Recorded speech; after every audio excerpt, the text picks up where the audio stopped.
5 தொகுதிக்கும் இடைத்தேர்தல் நடக்குமா? இல்ல ஒரு தொகுதிக்கு தான் நடக்குமா அப்படின்னு சொல்லிடுறாங்க. ஆமா. இது அது என்ன அப்படின்னா சபாநாயகர் ஜேசிடி பிரபாகர் ஒரு பிரஸ் மீட் கொடுத்தாரு. கொடுக்கும்போது என்னன்னா 4 அதிமுக எம்எல்ஏக்கள் கட்சி தாவல் தடை சட்டத்தில் அவங்க மேலே நடவடிக்கை எடுக்கணும் அப்படின்னு சொல்லி ஒரு கம்ப்ளைண்ட். அதனால 5 தொகுதிக்கும் தேர்தல் நடக்கலாம் அப்படின்னு சொல்லியிருக்காங்க. ஆனால் எதிர்பார்த்தது 25 தொகுதிக்கும் இடைத்தேர்தல் நடக்கும் அப்படின்னு தான் எதிர்பார்த்தாங்க. ஏன்னா எடப்பாடி பழனிசாமி அப்படிதான் கம்ப்ளைண்ட் கொடுத்திருந்தாரு. இடைத்தேர்தலை சந்திக்க டிவிகே, ஏடிஎம்கே, டிஎம்கே எல்லாருமே ரெடி ஆகிட்டாங்க. சார், இந்த அமமுக எம்எல்ஏ காமராஜ் அவர் நிலைமை எப்படி சார்? அவர் இந்த கார்ல இருந்து வீடியோ போட்டு இது நான் இல்லை ஏஐ வீடியோ அப்படின்னு சொன்னாங்க. அந்த மன்னார்குடி காமராஜ் என்ன அப்படின்னா அவர் அமமுக குக்கர் சின்னத்துல இருந்து ஜெயிச்சவர். அவருக்கு என்ன அப்படின்னா இப்போ 3ல் 2 பங்கு எம்எல்ஏக்கள் கட்சி தாவுனா இந்த கட்சி தாவல் தடை சட்டம் வராது. அவர் ஒன்மேன் ஆர்மி, ஒரே ஒரு ஆள். அதனால அவர் தாவேக போனதுனால அவர் மேல நடவடிக்கை எடுக்க முடியாது. சார் வணக்கம். சார் வணக்கம். சார், நம்ம ஆல்ரெடி பேசியிருந்தோம் 5 தொகுதிக்கு இடைத்தேர்தல் அப்படின்னு சொல்லி. இப்போ பொதுவான மக்களே எல்லாம் என்ன சொல்றாங்க அப்படின்னா 5 தொகுதிக்கும் இடைத்தேர்தல் நடக்குமா இல்லை ஒரு தொகுதிக்கு தான் நடக்குமா அப்படின்னு சொல்லிடுறாங்க. அது என்ன அப்படின்னா சபாநாயகர் ஜேசிடி பிரபாகர் ஒரு பிரஸ் மீட் கொடுத்தாரு. கொடுக்கும்போது என்னன்னா 4 அதிமுக எம்எல்ஏக்கள் கட்சி தாவல் தடை சட்டத்தில் அவங்க மேலே நடவடிக்கை எடுக்கணும் அப்படின்னு சொல்லி ஒரு கம்ப்ளைண்ட். சார், அப்படின்னா தேர்தல் நடக்கிறதுக்கு எதுவும் சிக்கல் இருக்கா? அதாவது என்னன்னா 2016 இதே மாதிரி ஒரு பிரச்சனை வந்துச்சு. என்ன 2016 ஜெயிச்ச எம்எல்ஏக்களுக்கு இதே மாதிரி ஒரு இடைத்தேர்தல் வருது. அதாவது தினகரன், டிடிவி தினகரன் கட்சியிலேருந்து 18 பேர் தகுதி நீக்கம் பண்ணுறாங்க. அதில் ஒருத்தர் ஜக்கையன் அப்படின்னு சொல்லி அவர் மன்னிப்பு கடிதம் கொடுத்துட்டு அவரு மேலே உள்ள நடவடிக்கை ரத்து பண்ணிட்டாங்க. மொத்தம் 19 எம்எல்ஏ, அதில் 18 பேர் தகுதி நீக்கம் செய்யப்பட்டாங்க. தகுதி நீக்கம் செய்யப்பட்டு அந்த 18 தொகுதிக்கு இடைத்தேர்தல் அறிவிச்சாங்க. ஆனால் அதில் என்ன சிக்கல் வந்துருச்சு அப்படின்னா ஒட்டப்பிடாரம்னு சொல்லி தூத்துக்குடி மாவட்டத்தில் உள்ள தொகுதி.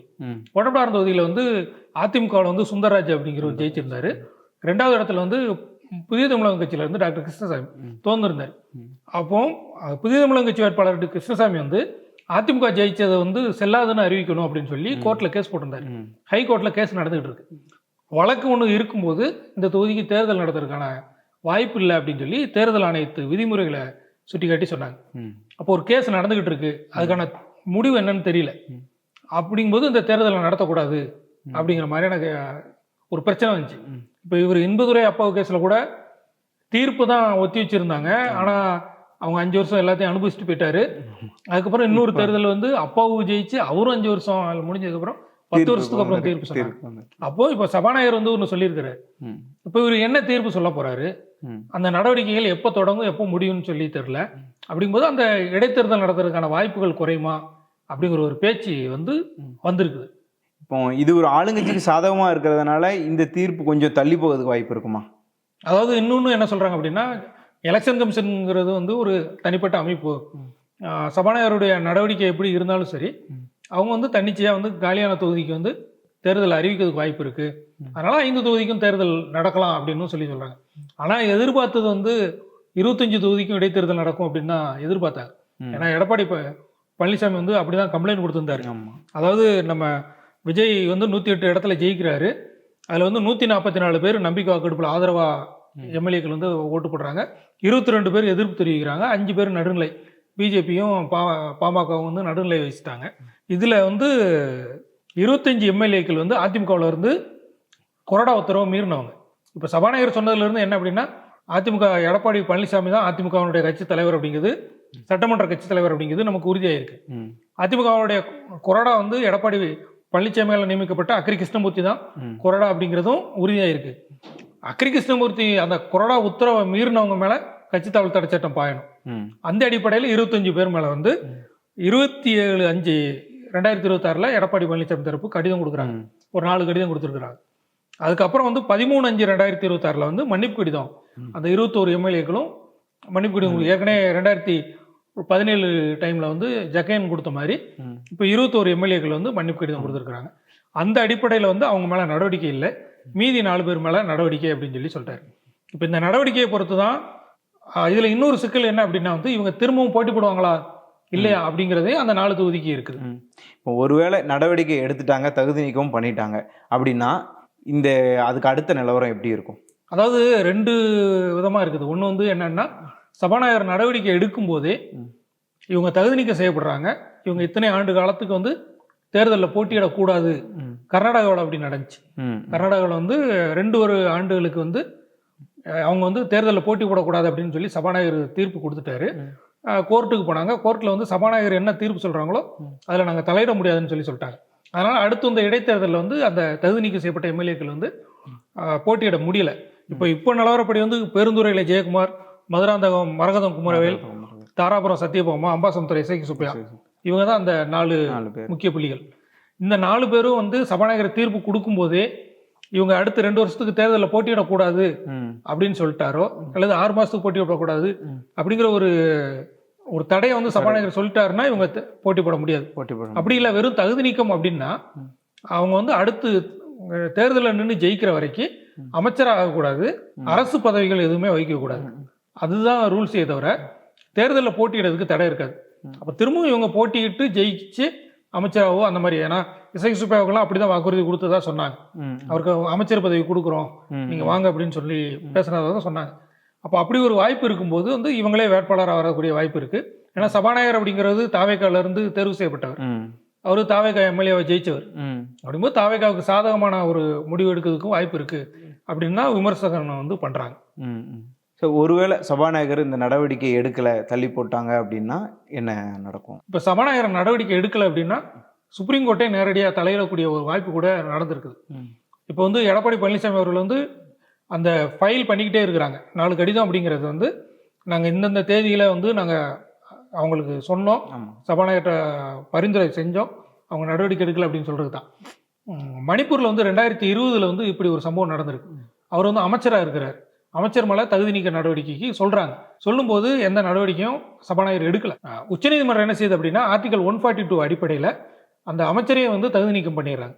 அதைத்தான் இன்பதுரை வந்து இடையில ஒரு நாள் பேட்டியில் கூட சொன்னார், சபாநாயகர் நடவடிக்கை எடுக்கலைன்னா நாங்கள் நீதிமன்றம் மூலமாக நடவடிக்கை எடுப்போம், அந்த 25 பேர் பதவியும் போயிடுவோம் அப்படின்னு சொல்லி சொன்னது அதுதான். அப்போ சபாநாயகர் நடவடிக்கை எடுக்கலைன்னா நீதிமன்றத்தை நாடக்கூடிய ஒரு வாய்ப்பு இருக்குது. ஆனால் இப்போ இருக்கக்கூடிய சூழ்நிலைகள் அதுக்கான வாய்ப்பு கம்மியாக தான் இருக்குது. இடைத்தேர்தலை சந்திக்க டிவிகே, ஏடிஎம்கே, டிஎம்கே எல்லாருமே ரெடி ஆகிட்டாங்க. சார், இந்த அமமுக எம்எல்ஏ காமராஜ் வந்து அவர் நிலைமை எப்படி சார்? அவர் வந்து இந்த கார்ல இருந்து வீடியோ போட்டு இது நான் இல்லை ஏஐ வீடியோ அப்படின்னு சொன்னாங்க. அந்த மன்னார்குடி காமராஜ் வந்து என்ன அப்படின்னா அவர் அமமுக குக்கர் சின்னத்தில் நின்று ஜெயிச்சவர். அவருக்கு என்ன அப்படின்னா இப்போ 3/2 எம்எல்ஏக்கள் வந்து கட்சி தாவுனா இந்த கட்சி தாவல் தடை சட்டம் வராது. அவரு ஒன்மேன் ஆர்மி, ஒரே ஒரு ஆள். அதனால அவர் வந்து தாவேக போனதுனால அவர் மேல நடவடிக்கை வந்து எடுக்க முடியாது. ஏன்னா 3/2 இருக்கும்போது 100% அப்படின்னு வந்துருது இல்ல, ஒரே ஒருத்தர், அவரும் அந்த பக்கம் போயிட்டாரு. அதனால அவருக்கு மேல வந்து எந்த நடவடிக்கையும் இருக்காது. இந்த அதிமுகவில் வந்து எடப்பாடி பழனிசாமிக்கு அவங்க கொடுத்ததுபடி இந்த 4 பேர் மேல வந்து நடவடிக்கை எடுக்கிறதுக்கான வாய்ப்பு இருக்கு. ஆனா அவங்க தேர்தலில் போட்டியிடுறதுக்கு அந்த தடை இருக்காது. இடைத்தேர்தலை சந்திச்சு அவங்க திரும்பவும் ஜெயிக்கலாம், வேட்பாளர் அறிவிச்சா, இல்லை கடுமையான போட்டி உருவாகலாம். சபாநாயகரோட நடவடிக்கைக்கு அப்புறம் தான் நம்ம என்னன்னு பார்க்க முடியும் தேர்தல் எப்படி இருக்குன்னு. ஆமாம், சபாநாயகர் இந்த 6 மாதத்துக்குள்ளே சபாநாயகர் தீர்ப்பு சொல்லணும். அப்படி சொல்லலாம்னா கூட தேர்தலை அறிவிக்கிறதுக்கான வாய்ப்புகள் வந்து தேர்தல் ஆணையத்து பக்கம் இருக்குது. அதனால தேர்தலை வந்து கண்டிப்பாக அந்த நம்ம ஒரு தொகுதி அப்படின்னு சொல்கிறோம்ல, அதுக்கான வாய்ப்பு குறைவு தான். 5 தொகுதிக்கான இடைத்தேர்தலாக தான் வர்றதுக்கான வாய்ப்புகள் அதிகமாக இருக்குது. 4 எம்எல்ஏக்கள் மீது நடவடிக்கை எடுப்போம்னு சொல்லி சபாநாயகர் வந்து திடீர்னு பேசியிருக்காரு. இதுக்கு எதுவும் காரணம் எதுவும் இருக்குமா? இப்போ ஜூன் 18 வந்து சட்டமன்றம் கூடுது. இப்போ சட்டமன்றம் கூடும்போது என்னன்னா எல்லாரும் கேள்வி கேட்பாங்க. சபாநாயகர்கிட்ட வந்து நாங்கள் கோரிக்கை வச்சோம், என்ன அந்த நடவடிக்கை என்னாச்சு அப்படின்னு சொல்லி சட்டசபையில் வந்து எல்லாரும் முன்னாலையும் சொல்ல வேண்டிய ஒரு நிலை உருவாகும். அப்புறம் இன்னொன்று வந்து இப்போ இடைத்தேர்தல் வந்து அறிவிச்சிட்டாங்க அப்படின்னா இந்த சபாநாயகருடைய நடவடிக்கை வந்து என்ன தாக்கத்தை உண்டாக்கும் அப்படின்லாம் இருக்குது. ஏன்னா தேர்தல் ஆணையம் எப்போ வேணாலும் தேர்தலை அறிவிக்கலாம், இடைத்தேர்தலை. அது ஒன்று. 2வது சிக்கல். 3வது வந்து சுப்ரீம் கோர்ட்டில் ஒரு கேஸ் போயிருக்கு. அந்த கேஸில் வந்து குதிரைப்பேரை நடந்திருக்குது, பணம் கைமாறி இருக்குது.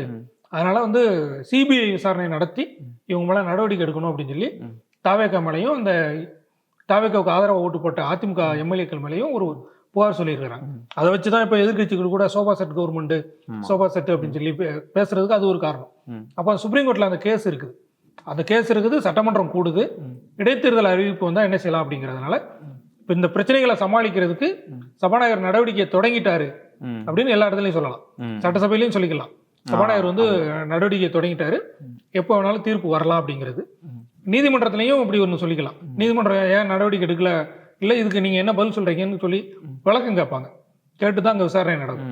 விளக்கம் கேட்கும்போது இப்படி ஒரு முடிவை சொல்லிக்கலாம். அதுக்கான முன்முயற்சியாக வந்து தயாராக இருந்திருக்கலாம். இப்போ இது எல்லாத்தையும் ஆஃப் பண்ணுறதுக்கு தான் இந்த அறிவிப்பு அப்படின்னு அது மட்டும் சொல்ல முடியாது. சபாநாயகர் ஒருவேளை சிறப்பாக செயல்படக்கூடிய நிலைமையில கூட இப்படி சொல்லியிருக்கலாம். இருக்கலாம். ஆனால் இடைத்தேர்தலை சந்திக்கிறதுக்கு மக்கள் தயாராகிட்டாங்க, கட்சிகளும் தயாராக இருக்கிறாங்க. பொறுத்திருந்து பார்க்கலாம் அப்போ இடைத்தேர்தல் எப்படி வருது அப்படின்னு. கண்டிப்பாக. மக்களாகிய நீங்களும் 5 சட்டமன்ற தொகுதி இடைத்தேர்தலில் யார் வின் பண்ணுவா அப்படிங்கிறத நம்ம கமெண்டில் வந்து தெரிவிங்க. நன்றி, வணக்கம். நன்றி. நன்றி.